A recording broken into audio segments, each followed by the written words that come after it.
अभाव में मौत हुई है लोगों की। सरकार ने कहा कि आज तो केजरीवाल सरकार का बयान था, टीवी पे भी था कि आज मेरे को बहुत खुशी हुई है कि परसेंटेज कम हुआ है। क्या परसेंटेज, जब परसेंटेज कम हो या मौतों के अंदर। क्या नाम है आपका? गौतम कुमार झा। तो आप भी यहाँ एलएनजेपी के अंदर जॉब करते हैं? जी हाँ, इसी के गेट पे करता हूँ। पीडब्ल्यूडी का ऑफिस है। अच्छा। उसी में हम गार्ड का ड्यूटी करते हैं। अच्छा। तो हमें एक दिन बुखार आ गया, आज से हफ्ता दिन पहले। हाँ। तो जब हम अंदर गए, लाइन लगा अंदर जा करके, तो उन्होंने कहा क्या आपके पास आइडेंटिटी कार्ड है क्या? मैंने कहा हाँ है सर, मैं अभी लेके आया। तो वो कह रहे हैं कि यहाँ सिर्फ स्टाफ का ही लाइन वो परचेज कटता है, लेकिन मैंने ये देखा कि पीछे से जनरल आदमी भी आ करके उस स्टाफ की लाइन में लग करके अपना पर्ची बनवा रहा था, कार्ड बनवा रहा था। मैंने कहा ये क्या सिस्टम है? उसके बाद जाकर के उन्होंने कहा कि आप अपने से मतलब रखो। वहाँ भी जो 2-4 आदमी जबरदस्ती आगे लाइन लग ग्राउंड फ्लोर पे इमरजेंसी के अंदर? जी इमरजेंसी ने ओपीडी की लाइन चल रही थी। जी जी, कार्ड में रजिस्ट्रेशन की बात आज से हफ्ते दिन पहले की बात है। और मैं बुखार से तड़प रहा था, मैं खुद अकेला और जा करके खुद से लाइन लगा था। उस समय ड्यूटी पे थे, तबीयत खराब थी? हाँ, अचानक हो गई बहुत ज्यादा। तो फिर जा करके पर्ची बनवा करके, यहाँ की वो स्थिति थी जब मुझे 612 या 13 कमरा नंबर में भेजा गया। जब मैं वहाँ गया तो वहाँ का जो गार्ड था, अब वो उसका जो भी टेंडेंसी हो ये तो मुझे पता नहीं, लेकिन जब मैं अंदर गया तो वहाँ कम से कम 200 आदमी कमरे के अंदर में पड़ा था। और मैंने जब गार्ड से कहा ये क्या सिस्टम है, जिसका मन होता है वो पर्ची से अपना दे करके वो करवा रहा है, तो गार्ड ने कहा कि आप अपने से मतलब रखो। उन्होंने भी कहा ठीक है। उसके बाद अंदर 200-250 आप बता रहे हो बंदे पड़े थे? जी जी जी। तो वो मरीज ही होंगे ना? मरीज, और उसके साथ में और भी जो भी असिस्टेंट था वो भी था। लेकिन तो इलाज सबों का हो रहा था? इलाज तो हो रही थी, लेकिन मैं ये देखा कि जो पीछे पर्चा लेके आया उसका पर्चा आगे हो गया, और जो वहाँ पे खड़ा है हाथ में पर्चा लेकर के उसको नहीं देखा जा रहा था। दुख इस बात की है। अच्छा, जान पहचान और सिफारिश उसमें भी काम जी बिल्कुल बिल्कुल। मुझे बहुत इस चीज का दुख हुआ। जैसे एलएनजेपी के नाम से हमारे लोकनायक जयप्रकाश नारायण जी, वो भी बिहार से, और मैं भी बिहार से ही हूँ। मैं ये सोच के आया कि ये अच्छे हैं और इसमें जाता हूँ, ट्रीटमेंट जल्दी हो जाएगी, जल्दी दवा मिल जाएगी, आराम मिल जाएगी, लेकिन ऐसा कुछ भी नहीं हुआ। फिर मैं 1 घंटे से प्लस खड़ा रहा, 1.25 घंटे, तकरीबन 1 घंटे 15 मिनट, तब जा करके हमें देखा गया। उसके बाद फिर दवाई लिखा गया। तो ये स्थिति है अंदर। दवाई लिखी गई? दवाई मिली आपको फिर यहाँ 1-2 दवाई बाहर से लेना पड़ा, बेशक जो अंदर में था उन्होंने दिया। अच्छा ठीक है। ऐसा भी हुआ है कि आपको दवाई बाहर से भी लेनी पड़ी? कभी कभी कोई दवाई शॉर्टेज हो गया होगा मेरे ख्याल से। अब मैं ये नहीं कहता कि शॉर्टेज है या नहीं है, ये मुझे पता नहीं। दवाई नहीं मिली? 1-2 दवाई हमें बाहर से दवाई नहीं मिली? जी हाँ। देखो, आप जैसे भाई साहब ने बताया, आपने सुना कि ये कह रहे हैं कि इनको जितनी दवाई लिखी गई कम दवाइयाँ मिली, 1-2 दवाइयाँ इनको बाहर से लेनी पड़ी।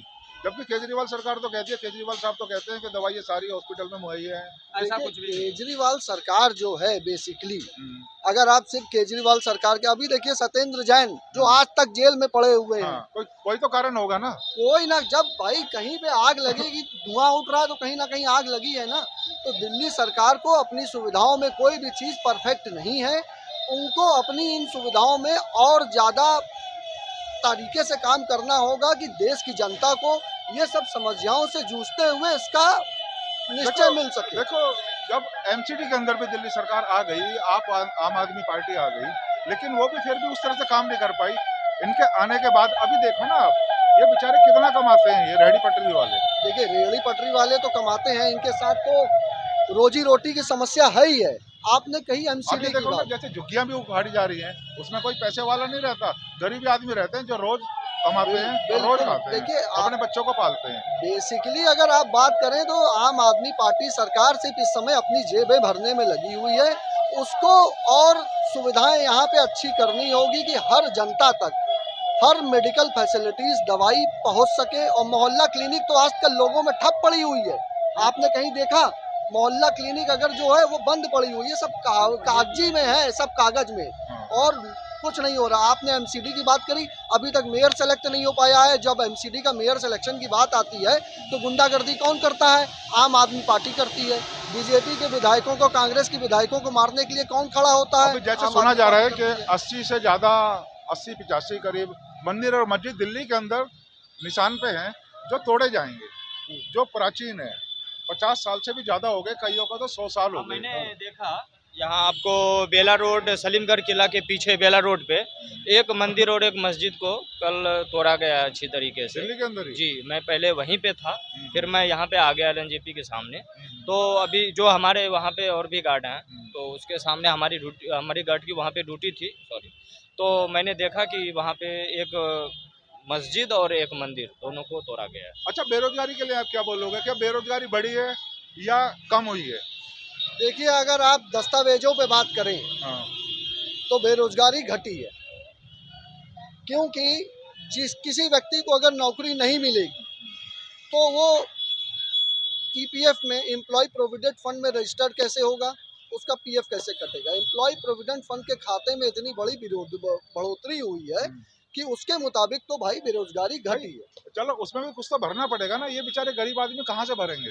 देखिए, इनके लिए तो सरकार को, बल्कि मैं तो अपने देश के माननीय प्रधानमंत्री जी से अपील करना चाहूँगा कि इनके लिए कुछ विशेष उपाय करना होगा, क्योंकि अगर वो दिल्ली की सरकार पे सब कुछ छोड़ देंगे, दिल्ली वो उनका आवास यहीं पे है, लोक कल्याण मार्ग पे उनका आवास है, उनको इनके लिए जरूर सोचना होगा, क्योंकि दिल्ली सरकार तो एकदम ठप हो चुकी है।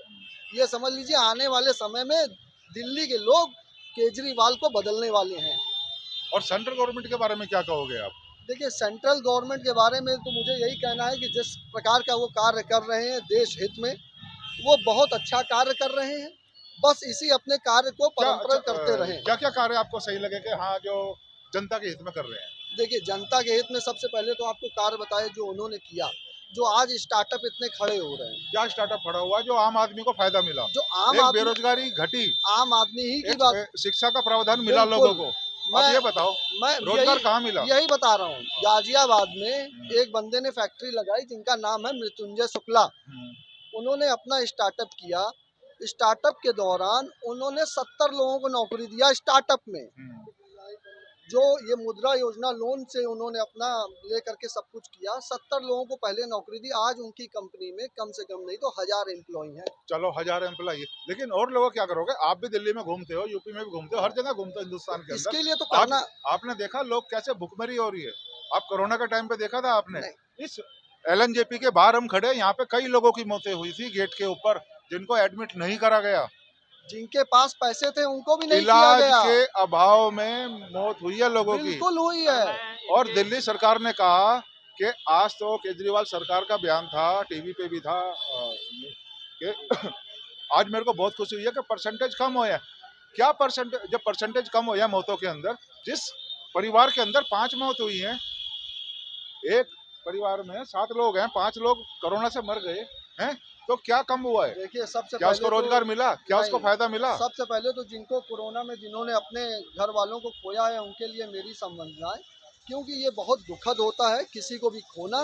लेकिन इस सरकार को, कोई भी सरकार हो सर, अगर आप देश की जनता के लिए नहीं करेंगे तो देश की जनता आपको उस गद्दी पर नहीं बैठने देगी।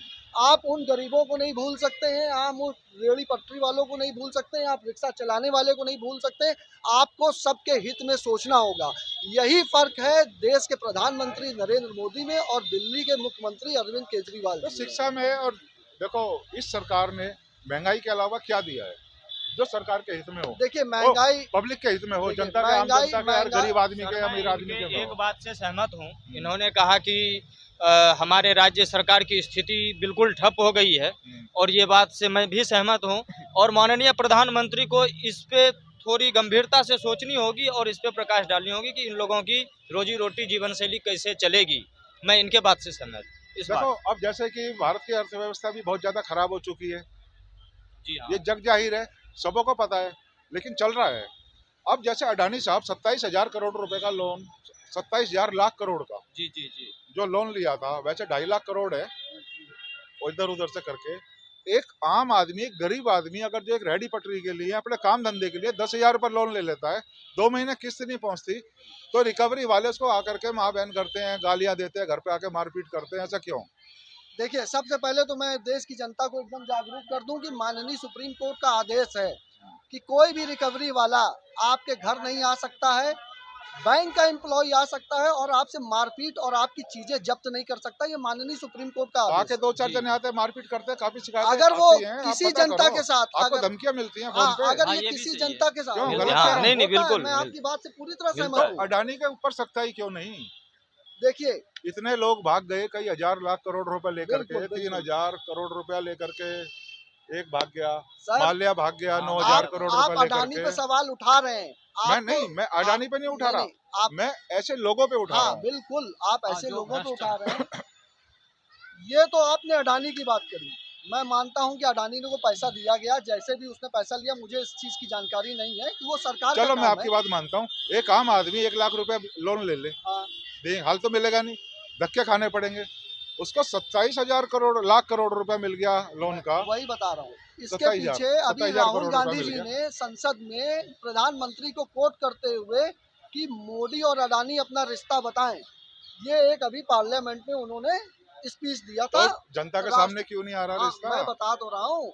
राष्ट्रपति जी के भाषण को संबोधन धन्यवाद देने के प्रस्ताव में उन्होंने ये अपने संकल्प कहे थे, जिसको लोकसभा के स्पीकर ने अपने मंच से हटाया उनकी इन चीजों को कि रिश्ता क्या है। अब मैं बताता हूँ, अगर गांधी परिवार के पास कोई प्रूफ है तो वो लेके माननीय सुप्रीम कोर्ट में जाए।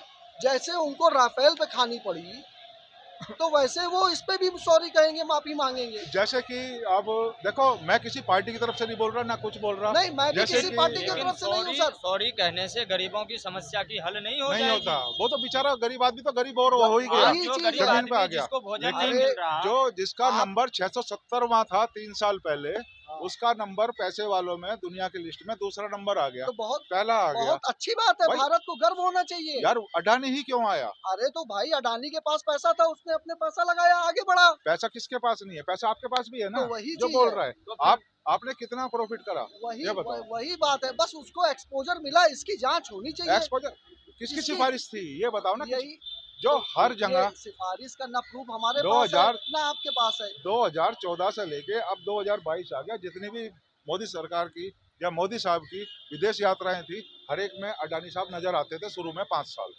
4-5 साल नजर आते थे, जबकि वो अपने खर्चे पे जाते थे, है ना, और वहां जाने के बाद मिल जाते थे। हर जहाँ भी मीटिंग होती थी वहाँ साथ रहते थे। ऐसा क्यों? देखिए, आपको एक बात कोई तो कारण होगा ना, बिल्कुल। और भी तो लोग हैं। आप आप भाई भाई साहब ने एक चीज कहा कि इससे तो गर्व होनी चाहिए देश को कि अडानी साहब बहुत बड़े वो हो गए, मतलब। लेकिन मैं ये कहता हूँ कि वो तो ये तो गर्व की बात है कि वो देश का एक आदमी बहुत बड़ा पैसे वाला हो गया, लेकिन इन गरीबों का क्या होगा? यदि LIC डूब गई तो इन गरीबों को कौन पैसा भरेगा? और देखो मेरे SBI भाई, में पैसा किसका है? LIC में SBI ने LIC के जो चेयरमैन थे, उनका बयान आया कि LIC का जो वोट प्रतिशत है वो 1% से भी कम है। देखो जी, 0.99 कानून में बताता हूँ है। आपको। चाहे आपका 10 करोड़ रुपया बैंक के अंदर जमा है, हाँ, अगर जो बैंक घाटे में जाता है या बंद हो जाता है या कैसे भी करके वो घाटे में हो जाता है, तो गवर्नमेंट आपको सिर्फ 5 लाख रुपए देगी, चाहे आपका 5 करोड़ रुपए जमा हो। बिल्कुल, है मैं ना? मानता हूँ आप आपकी जो बात। एक पैसा जमा इकट्ठा करोगे ना, उसका सिर्फ निचोड़ तो वही मिलेगा, 5 आपके लाख कहने का रुपए। तात्पर्य मतलब LIC बंद होने वाला है भारत में? नहीं, ऐसा तो मैंने नहीं कहा। तो सरकार, मेरा कहने का मतलब ये है कि सरकार को कुछ ना कुछ करना चाहिए। सरकार को कुछ ना कुछ करना चाहिए, प्लस इसमें सुप्रीम कोर्ट के द्वारा जो आपका ये प्रश्न है कि अडानी को इतना एक्सपोजर कैसे मिला, हाँ। भाई देश भाई, की जनता के सामने एक देखो, सच जनता तो प्रकाष्ठा हो, पूछेगी कि जनता ऐसा क्यों? पूछेगी, 100 मुंह 100 बात होती है। देश की जनता के सामने पिक्चर आनी चाहिए कि उनको कैसे मिला। देखो आपकी अब अगर उनको ये चीज अपनी मेहनत के माध्यम से मिला, तो इसमें हम लोगों को गर्व है कि हमारे देश का जो अडानी व्यक्ति है वो आज दूसरे नंबर, अब देखिए दूसरे नंबर से वो गिर गए नीचे, अभी उनके स्टॉक नीचे आने लगे थे। आपकी उम्र कितनी हो गई? रिकवरी हो गई। आपकी उम्र कितनी मेरी हो गई? उम्र 37 साल हो रही है। 37 साल होगी। हाँ, तो आप ये बताओ, 18 साल आपने पढ़ाई छोड़ी होगी 18 साल की उम्र में, 20 साल की उम्र में लगभग। तो 17 साल ऊपर हो गए। हाँ। 17 साल में आप 800 गुना 700, मान लो, मैं कह रहा हूँ आपसे 100 गुना ज्यादा कमाई वाले हो गए पर डे। 100 गुना कमाई वाले तो नहीं हुए, आप 10 गुना हो गए। 10 गुना तो हो गए। अब आप मेरी बात सुनिए, 100 गुना नहीं हुए हम ये बिल्कुल मानते हैं, हाँ। क्योंकि 100 गुना होने के लिए मेरे पास उस तरह का एक्सपोजर और फंडिंग होनी चाहिए, जो मेरे पास नहीं थी। अब अगर आप बेसिकली अडानी की बात भाई करेंगे, वो भी स्कूटर पे ही घूमते तो थे, वो उनके पास बिजनेसमैन भी थे। नहीं था कुछ भी। नहीं, उनके पास एक्सपेंजर था, आखिर इंडस्ट्रियलिस्ट इतना थे, जल्दी ऐसा उनका- वो भी 2-4 लाख रुपए से खेले हैं। आखिर इतना खेले हैं, जल्दी बड़े और हैं इतना ना। आगे क्यों? क्यों? भाई एक गरीब आदमी तो पूछेगा, एक आम आदमी का देखो बिल्कुल संविधान में पूछेगा। लिखा है, हम पूछ सकते हैं, आप बिल्कुल पूछ सकते हो। अभिव्यक्ति की आजादी की राइट है, यही तभी तो तो पूछने नहीं देता है, इसीलिए तो आज ये हाल हो रही इसीलिए है तो देश सरकार की। को कराना चाहिए ना, एक निष्पक्ष जांच कराए देश की जनता के सामने, दूध का दूध पानी का पानी हो। और अगर अगर इस देश की जनता में राहुल गांधी परिवार को ये लगता है कि बहुत अच्छे से सफाई हो सकती है, देश की कोर्ट के माध्यम से जाए, जैसे उनको राफेल में कहा कि भाई चार, कभी कहते थे 425 का करोड़ का है, कभी 725 करोड़ का है, कभी 800 करोड़ का है।